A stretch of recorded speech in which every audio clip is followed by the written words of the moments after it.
Aujourd'hui, il devait y avoir la liste des événements de l'esprit en tibétain, en phonétique et en français, mais elle n'a pas encore été imprimée. Pour l'instant, il n'y a qu'en anglais.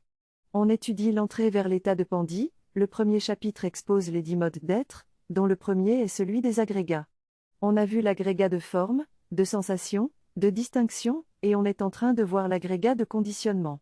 On étudie les conditionnants associés à l'esprit par similarité, soit les événements de l'esprit.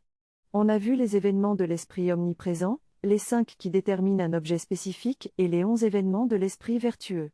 On a commencé à voir les événements de l'esprit non vertueux, et parmi les non-vertus, on a vu les 6 mains affligeantes racines et les 20 obscurcissements affligeants apparentés. On a vu les premiers, dont l'agressivité, la rancune, l'exaspération, la violence, la jalousie et la duplicité, et on arrive aujourd'hui à l'hypocrisie. L'hypocrisie consiste à prétendre posséder des qualités que l'on n'a pas pour obtenir des gains et tromper les autres par cette contre-vérité. Elle appartient aux classes de la méconnaissance et de l'attachement accompagnant les options affligeant racines et apparentées. Elle soutient la mise en œuvre d'un moyen d'existence erroné.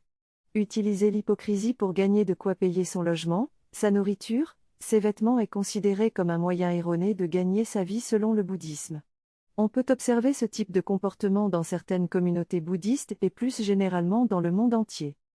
La synthèse porte sur 2 sujets différents, mais liés par leur appartenance à la culture bouddhiste. Le premier concerne la protection des donateurs par les moines bouddhistes, une pratique qui est énoncée dans le Vinaya, les textes de règles monastiques bouddhistes. Le Bouddha a lui-même demandé que les communautés reçoivent et protègent les donateurs pour les remercier de leur bonté.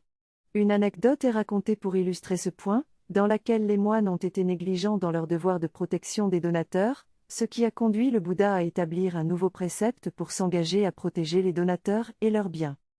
Le deuxième sujet concerne l'effronterie, qui est l'un des 8 obscurcissements affligeants listés dans la culture bouddhiste. Les effronteries sont générées par rapport à soi et consistent à ne pas s'abstenir des méfaits, et sont contraires au sentiment de honte. Le sentiment de honte consiste à s'abstenir des actes dommageables en raison du regard sur soi-même et du dharma, et permet d'agir comme support pour se discipliner afin d'éviter les conduites néfastes. En comprenant ces 2 notions, les pratiquants bouddhistes peuvent travailler sur leur propre comportement pour éviter les actes nuisibles et protéger les autres. Le 10e événement de l'esprit est la dissimulation, qui est l'un des événements de l'esprit obscurcissant. La dissimulation fait référence à la méconnaissance et à l'attachement, consistant à ne pas s'engager dans ce qui est prescrit et à dissimuler ses propres erreurs. Cet événement pousse à dissimuler les négativités et les erreurs, et à nier lorsque l'on est accusé de les avoir commises. En revanche, la duplicité consiste à accomplir de la négativité de façon évasive et à utiliser des stratagèmes pour la cacher. Il y a une différence entre les 2 termes, bien que les 2 impliquent la dissimulation de nos erreurs. Le texte racine parlait d'erreurs, tandis que l'explication donnée parlait de défauts. Les 2 termes ne sont pas contradictoires, car dans l'idée de cacher des choses, on cache nos défauts et les actes qui en découlent. La discussion porte sur la confiance et la paresse dans le contexte du bouddhisme. Le texte d'origine fait référence à 3 formes de confiance, la confiance convaincue, la confiance inspirée et la confiance désirante.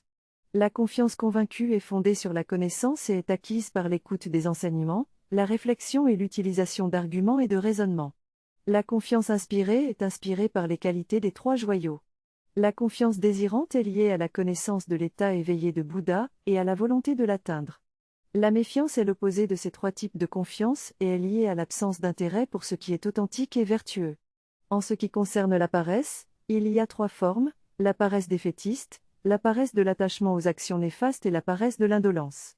La paresse défaitiste consiste à ne pas faire d'efforts parce qu'on pense qu'on n'est pas à la hauteur.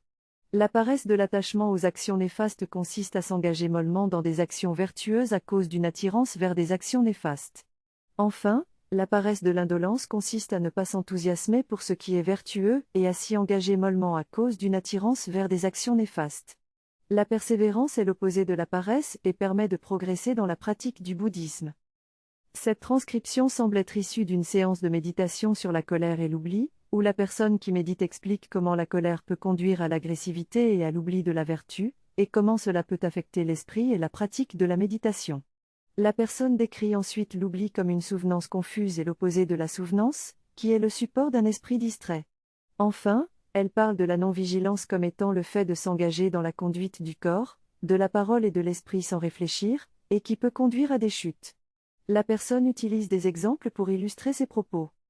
Cette synthèse traite de la méconnaissance et de la dissimulation.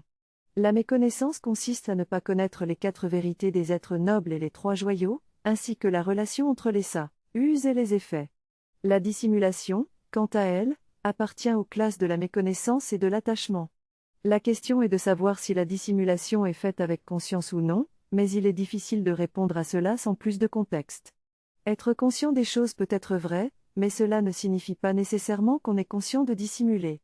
Il est possible d'être conscient de dissimuler tout en ignorant les 4 vérités des êtres nobles. En fin de compte, l'étude est dédiée au bien de tous les êtres et à leur éveil.